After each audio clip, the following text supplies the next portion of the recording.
Hey everybody, welcome to Banfield. I'm Brian Enton in for Ashleigh tonight. We are live. It is Monday night. We have a jam-packed hour of breaking true crime stories, including some exclusive reporting that you won't hear anywhere else. New stuff the entire hour tonight.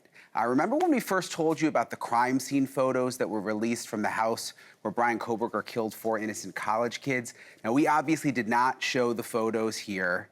Really just no point. I mean, we've described what happened in the house. We've talked about it in detail. What is the point of actually showing the photos when we knew that it was going to upset the family members and cause them even more pain? Well, other media did show the photos. The families have been furious, and they haven't only been mad, they've been hurt. They've been sad about it. And now there is a legal battle that we just found out about today, and this is a big development. 2 of the victims' families have sued the city of Moscow, Idaho, to stop any more photos from coming out. They have taken the city to police, to court, because it's the city attorney who's making these decisions to release the photos, and they actually won an emergency legal injunction. The 2 families did. I'll tell you exactly what photos they don't want out and why the battle is far from over, because while they just won the emergency injunction, they've got to go back to court this week to keep more photos from coming out. I've got all the details. We've got the lawyer who's representing the families. That's coming up in just a couple of minutes. And then the unlikely relationship that grew out of the Idaho murder case. How Kaylee Goncalves' brother, Stephen, fell in love with an independent journalist covering the story. They are both going to join me for a live interview later tonight. Some happy news to come out of this tragedy. We're so happy that they met each other and in love, and they're going to join us live on the show in just a couple of minutes. Plus, it was one of the biggest murder mysteries last year, and there are still so many questions. Why did a Kentucky sheriff shoot and kill a judge right in his chambers? Think about that. When have you ever heard of a sheriff, the acting sheriff, who shot and killed the judge inside the courthouse? Seems like everyone moved on from this story, but it's always sort of bugged me. There's got to be more to this. This doesn't make any sense. What would make the sheriff do this? It was on surveillance video, by the way, which is another insane thing. Of course, we're not going to show you the whole video, but that's the sheriff holding up the gun, pointing it at the judge right there in the chambers. We kept digging. I actually went to Kentucky to figure out what is going on in this county and what's happening in this county, in this Kentucky town. There's a sex scandal involving the highest levels of law enforcement. Those are the allegations, and it could have everything to do with this murder. It could all be tied together. And tonight I speak with a woman who claims to have been a victim of the murder judge, trading sex for lenient sentencing. So basically, you have sex with me in my chambers, you don't go to jail. And she's not the only woman who says that this was happening in that county. It is a system that she says that was designed to keep people like her trapped inside, and that it is widespread, and there's the courthouse right there. It all connects back to this judge who was killed by the sheriff. I also speak with a deputy jailer whose accounts of what she says went down at the jail are remarkably similar, so we've now got a source from inside the jail. She told me that the jail was basically a brothel. She says the jail was a functioning brothel. So what is going on in this Kentucky county in the middle of the mountains? I went out there. I've got a ton of interviews. This stuff has never been seen before. That's coming up a little bit later in the hour. And then in South Carolina, about 45 miles from Myrtle Beach, a 16-year-old rising sophomore, varsity football, varsity baseball, was ambushed, shot multiple times, left to die in the street. And police say it was not a random act, but a setup, a calculated plot. And the mastermind was allegedly his own girlfriend. Why she drove the gunman, her other love interest, to meet the victim, and why 9 teens, there are now 9 teens who are facing charges. This initially was unsolved. Now 9 teens facing charges. We're going to lay it all out for you. The latest on that case coming up in a little bit. But we begin tonight, of course, with the breaking news updates that we just found out about today. The families of Madison, Maddie Mogan, and Ethan Chapin have now sued the city of Moscow, Idaho. Their lawyer filed an emergency injunction against the city to block the release of more crime scene photos. That emergency injunction, it was successful. It happened on Friday, and a hearing has now been scheduled for later this week to determine if the crime scene photos will be blocked permanently. Remember, some have already come out, but there are more that were about to be released, and the families are just heartbroken by all of this, and they want to stop it, and that's why they're suing now. After Bryan Kohberger was sentenced to life in prison for the killings, the Moscow Police Department, they released nearly 200 photos taken inside the off-campus house. Some of the pictures showed signs of a typical college student's life, but there were also really haunting photos. A bed covered in blood. We're not going to show them to you, but I'm going to tell you what they were, so you know why the parents were so upset. There were beds covered in blood. There was blood spattered on the wall. There were these big blurred sections of the photos where you couldn't see what was under the blur, but you basically knew. And that was enough to just devastate the families. So we at NewsNation decided not to air any of the photos. Didn't feel they added anything to our coverage, but multiple media outlets did. They're all over the internet. The family members didn't even get a warning, by the way. There was no call from the city of Moscow or from the police, from the prosecution saying, tomorrow these photos are gonna come out, or hey, do you wanna come to the police department and see what we're about to release so that you can process it first. Look, that's happened in other cases. That happened with the Gabby Petito case. I remember the FBI called them up and said, come down, we're gonna meet with you and we're gonna show you everything we have before we release it. That didn't happen with these Idaho families. Several members of the victims' families spoke out against the release of the photos. There are reportedly about 180 more photos from the crime scene that are set to be released. Earlier today, I spoke with Leander James, that is the lawyer who filed the injunction on behalf of the families, had some really interesting things to say about why he does not believe the crime scene photos should be released. This is what he said. They had reached a point by the time of the sentencing that they actually had some closure and were able to sort of start to move on somehow. Well, then they get hit with this. All of this ugly stuff getting released. And I mean, there's photographs that we don't want released that we probably can't stop. They're going to be released anyway. You know, the inside of the residence and so forth. That's bad enough. But to have the death scene photos out there, you know, who wants to look at this stuff? I mean, this is just plain wrong. And me personally, I'm a fan of the First Amendment. I appreciate what the media does, and I appreciate transparency and the right of the public to know. But there is a line there somewhere. And I think we're over that line. So, yeah, just so I can better understand, where is the line for the families? Is it, when you say death scene, if you can just kind of describe a little bit, like, what do they find acceptable versus not acceptable?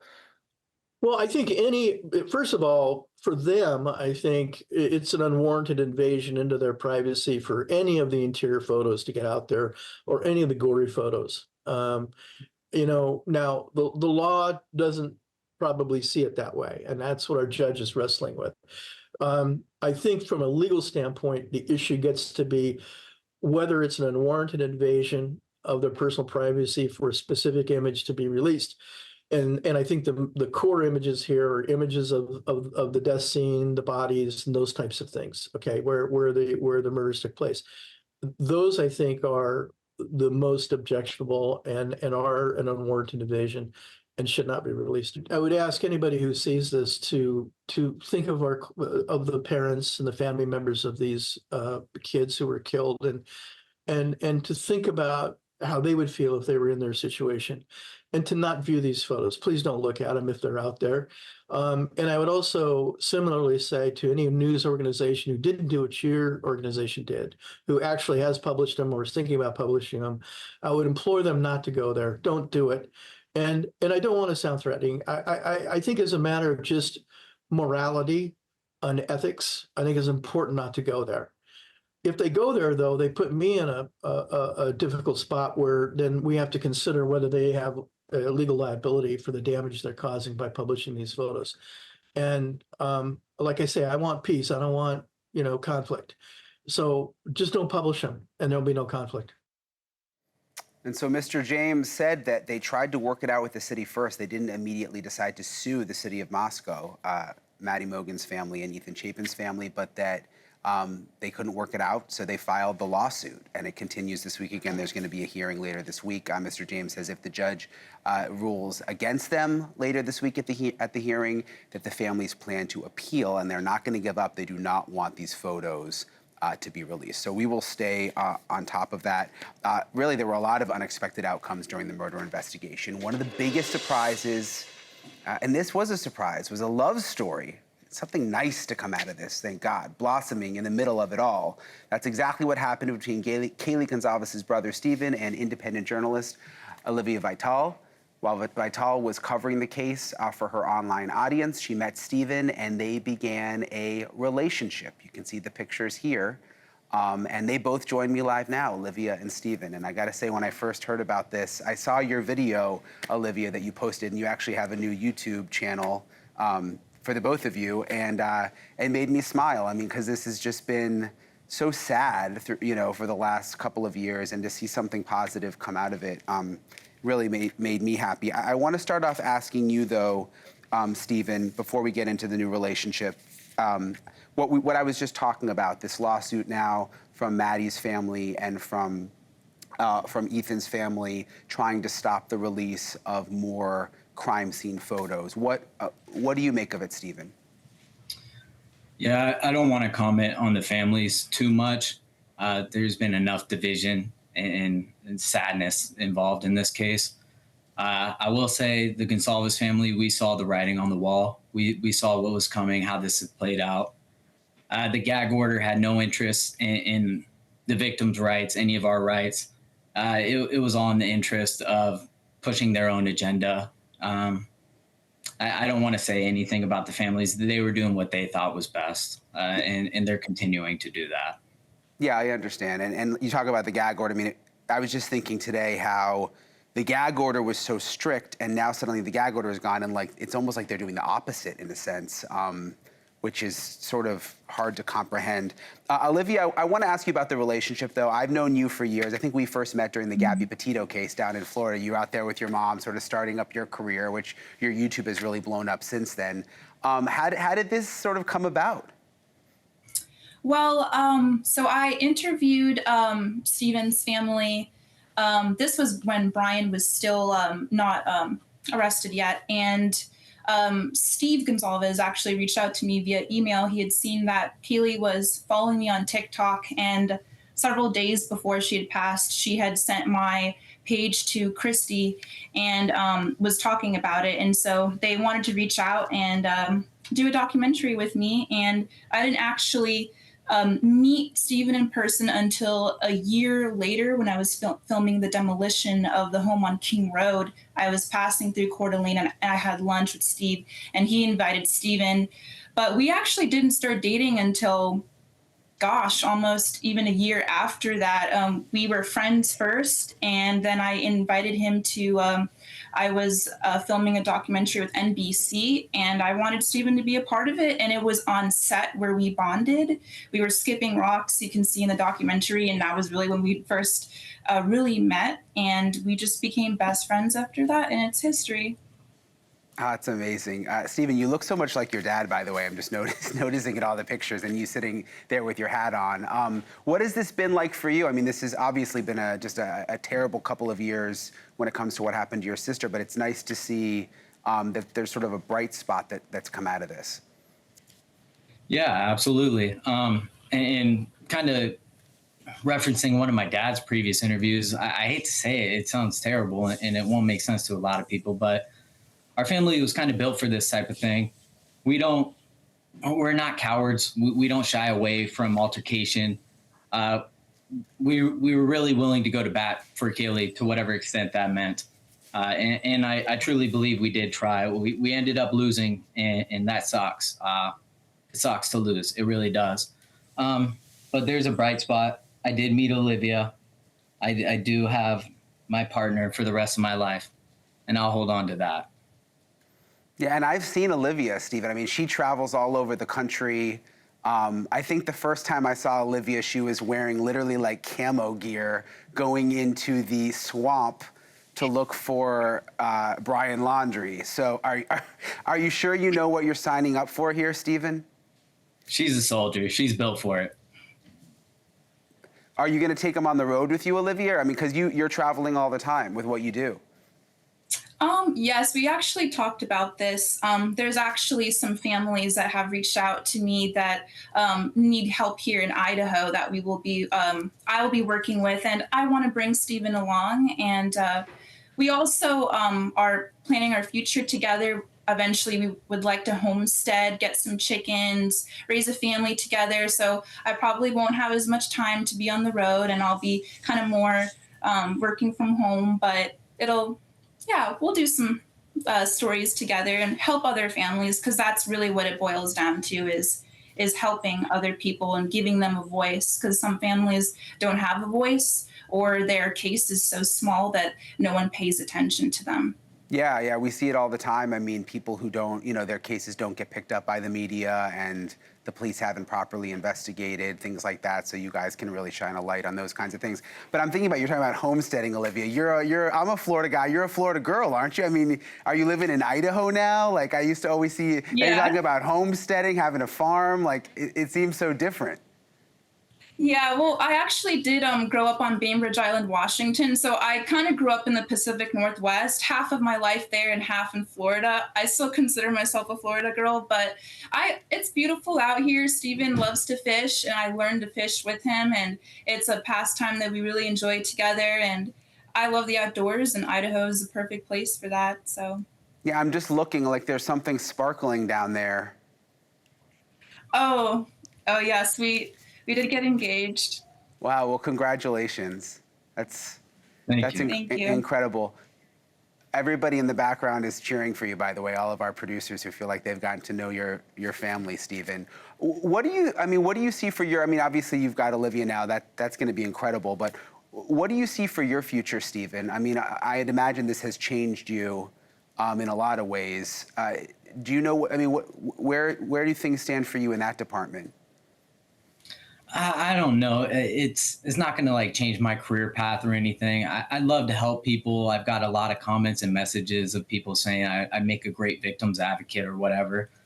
And I would love to help them. If they want to reach out to me, I'd be more than willing to do what I can to help. But I'm already stuck in a career. I want to provide. I want to provide for my family, for Olivia. That's kind of always been my goal. I can't really deviate from that. That's what God's told me I'm here to do. Olivia, I'm just thinking, like, from the journalist's perspective, when you were covering the case from the outside, does it feel a lot different now? I mean, I'd imagine you just have a different sort of perception of the whole thing now that you're really on the inside of the family. Yes, it definitely, since the very beginning, it felt personal to me. Just the moment I realized that Kaylee knew who I was. She liked true crime. She followed my page. She shared it with her family a few days before her passing. That really hit me hard. And so from the beginning, this case has been a bit different than the others because of the personal connection with the victim. So, but yes, I guess it is, the world works in weird ways. I never saw this coming. I never thought that I would fall in love with her brother, but life is weird. Yeah, it's true. I feel like you were just a kid when I first met you, Olivia. Your mom was driving you around yes. when you were just out with your phone trying to cover these stories in Florida, and now you're engaged, And you've come so far too. I'm just really proud of the work that you do, and I'll never forget how nice you were with my mom and I, and very welcoming. Being an independent journalist can sometimes be difficult because people will look down upon you, but you always treated me very well, and I really respect that. Well, thanks, Olivia. And I'm really happy for you, and I'm really happy for you, Stephen. And hopefully I'll see you guys in Idaho soon, and maybe some happier occasions in the future, not always the sad and stressful court appearances and other times that I see you. So thank you both for coming on tonight. Really appreciate it. Thank you, Mr. N. Thank you so much. It's so nice to see. With these stories that are so sad, to see something positive come out of it. All right, coming up, when a local sheriff brazenly walked into a Kentucky judge's courthouse chambers last year and opened fire, a shocked community was left with more questions than answers. It's a story that we have never stopped following, and tonight, shocking new details behind allegations of a judge demanding sex for lighter sentencing. It is insane what is allegedly going on in this Kentucky county and what happened here, what you see the picture of. The sheriff shooting the judge may have blown open a massive sex trafficking scandal that no one seems to be talking about. I've got exclusive interviews, one with a woman making those claims, another woman who worked inside the jail. They went on camera with me. I went to Kentucky. The story's next.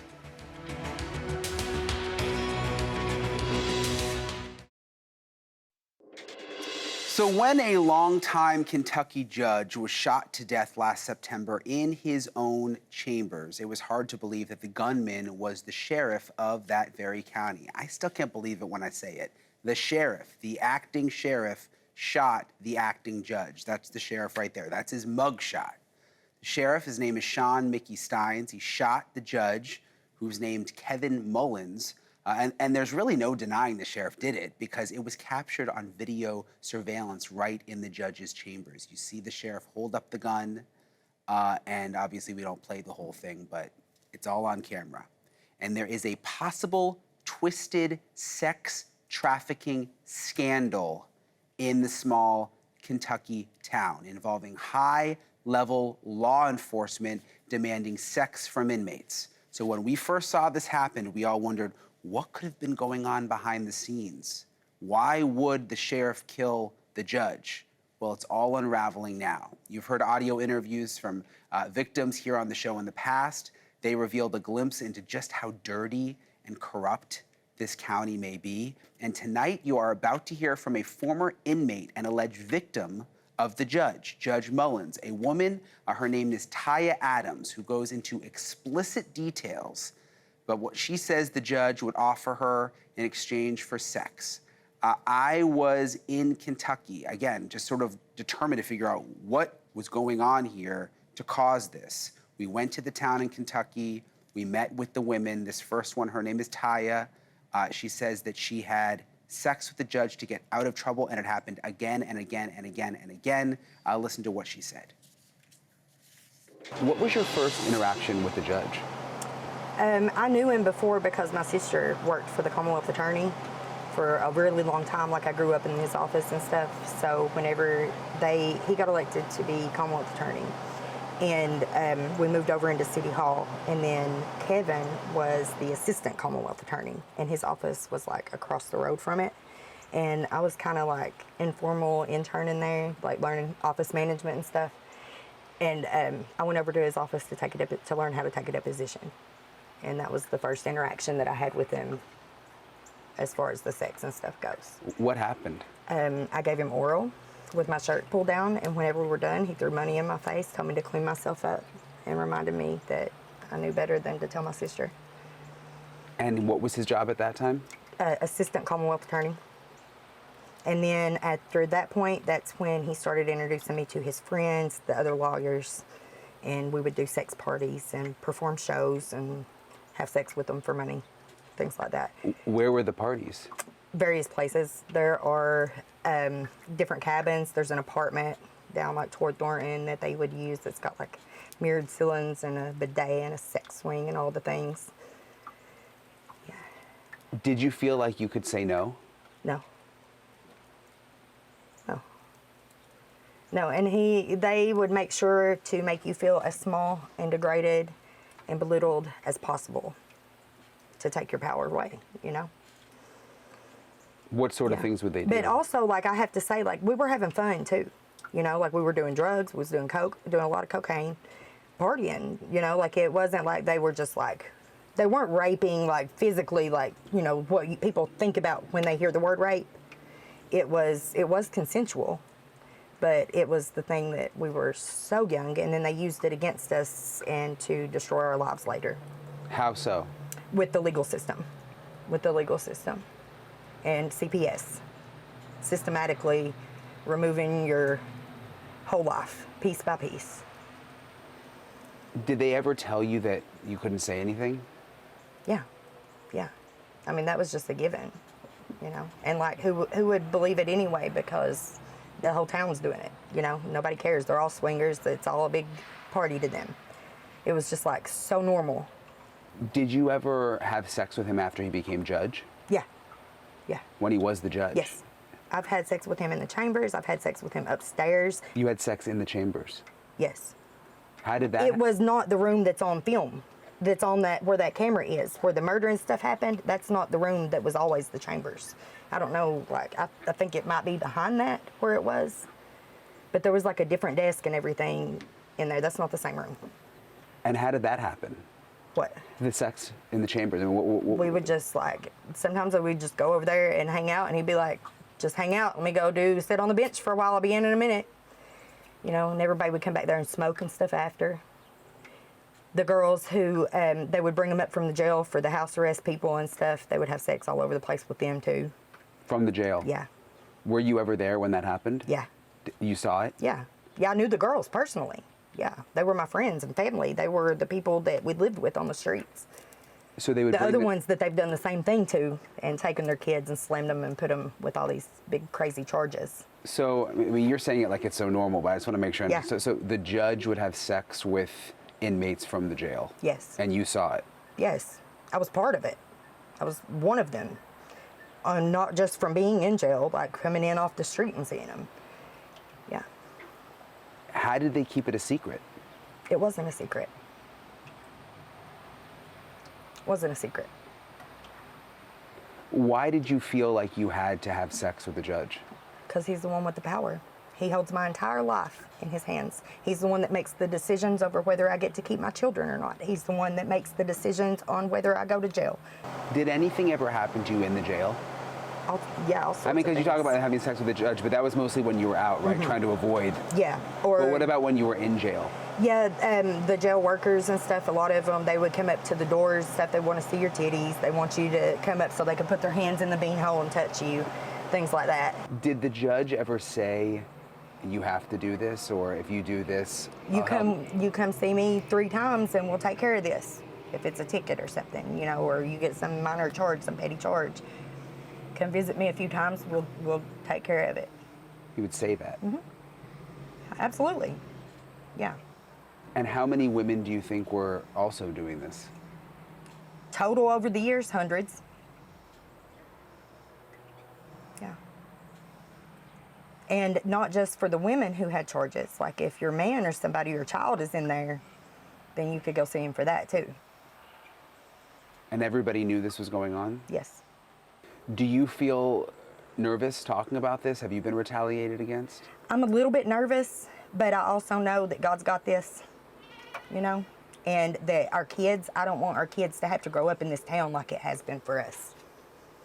Because once they get their hooks in you, they never let you go. You don't get to live.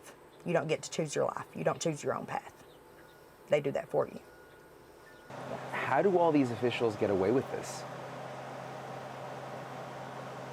They run it all. They run it all. Their rehab programs and stuff, they're all in it together. They all got their hands in it. The drug court, they just keep extending your sentence, extending your sentence. For people who aren't from here, I mean, there's obviously a lot of people on drugs or have been on drugs. Yes. Does that just make them vulnerable to this whole system? It does, and they use it. They start giving you drugs as a minor.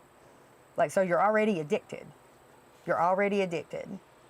So they use that to keep control over you. Do you think It's diabolical. Do you think they think, oh, no one will listen to these people because Yep. they have records, they have Yep. been on drugs? And that's why they want to keep us messed up and, you know, out of it so we don't have any credibility. She said it. She said that they're like the perfect victims because they don't have any credibility. And she admitted to me the moment I got there that she's got a long record, but that she wanted to tell the truth about this. And stay there because there is so much more to add to this tragic and still very mysterious story out of Kentucky. Why did the sheriff kill the judge? Well, another interview that you're going to see only here on NewsNation, a woman who worked inside the county jail as a jailer. She worked in the jail. Did she witness the same level of corruption, the sex for favors experienced by other women in that town? I'll give you a hint. She called the jail a brothel, by the way. She's going to give us the details of what went on in the jail coming up right after this.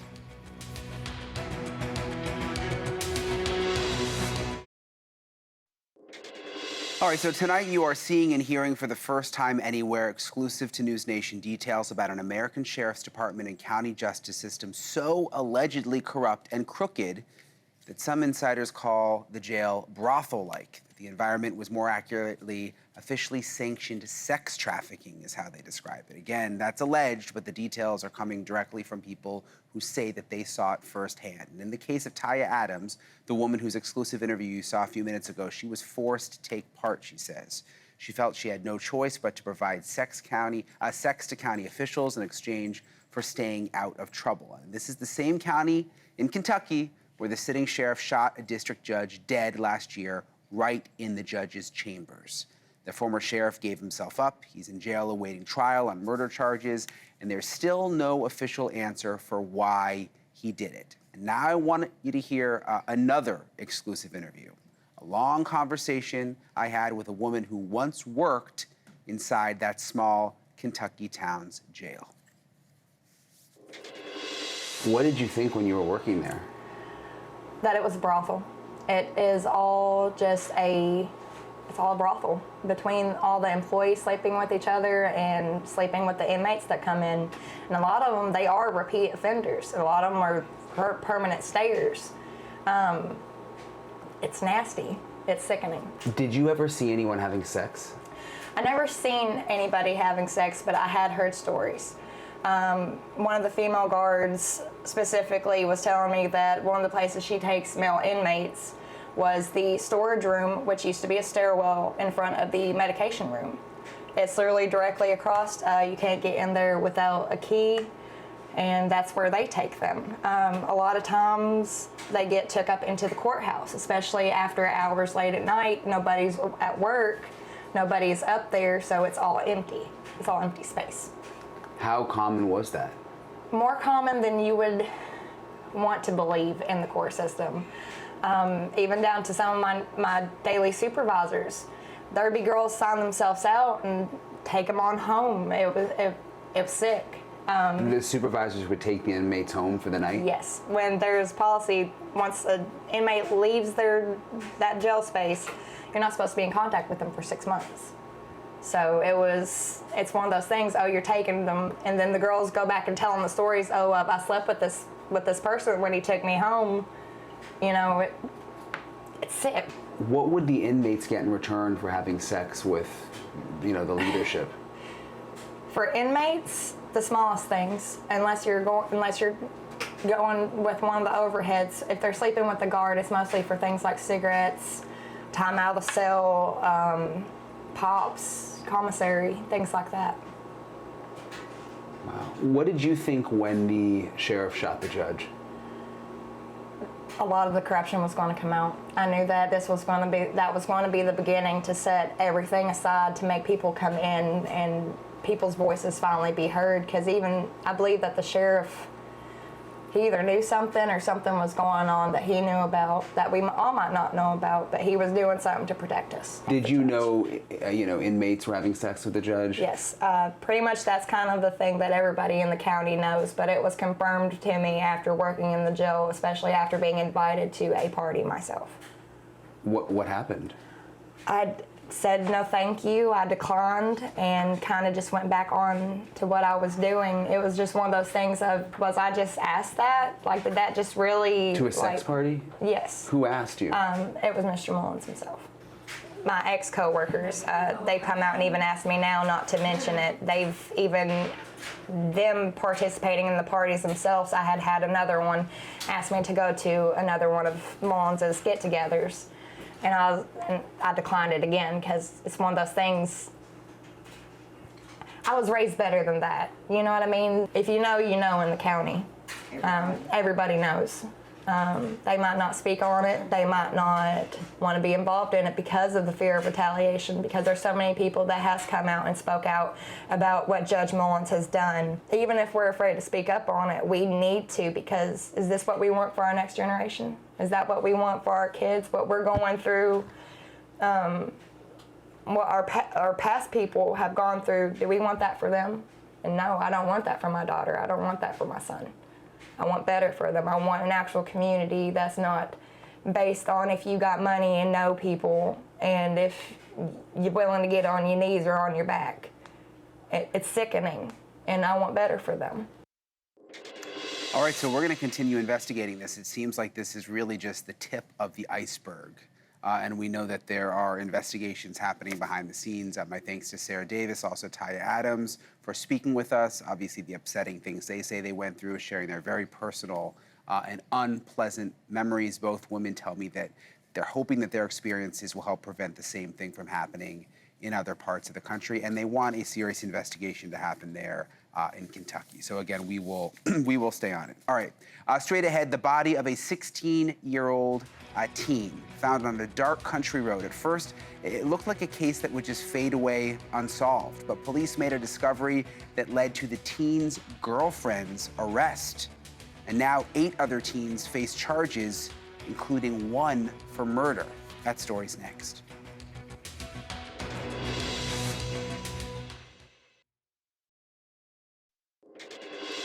All right, so it was around 11:30 p.m., June 24th, when Florence County deputies got the call. A shooting on a rural road near Johnsonville, South Carolina. When officers arrived, they found 16-year-old Trey Wright lying in the middle of the road, shot multiple times, twice in the chest, and barely clinging to life. Trey was a rising sophomore at Johnsonville High. He played varsity football, varsity baseball. He rode dirt bikes. He was just 16 years old. He was rushed to the hospital, but sadly did not survive. And Trey's death might have been written off as another small-town mystery, but then there was video and photos that surfaced.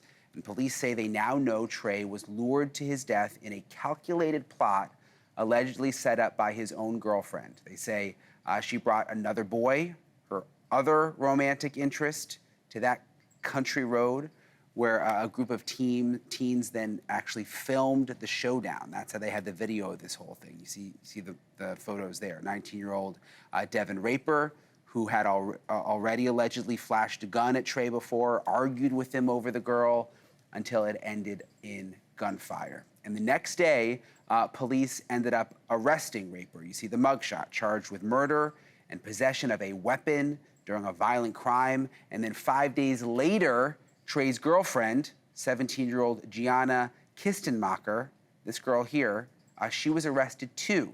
She was charged with accessory before the fact.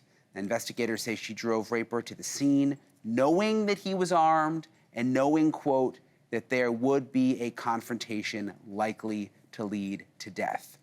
At Raper's first court appearance, he tried to argue his case to the judge. Listen to this. I did not do none of this.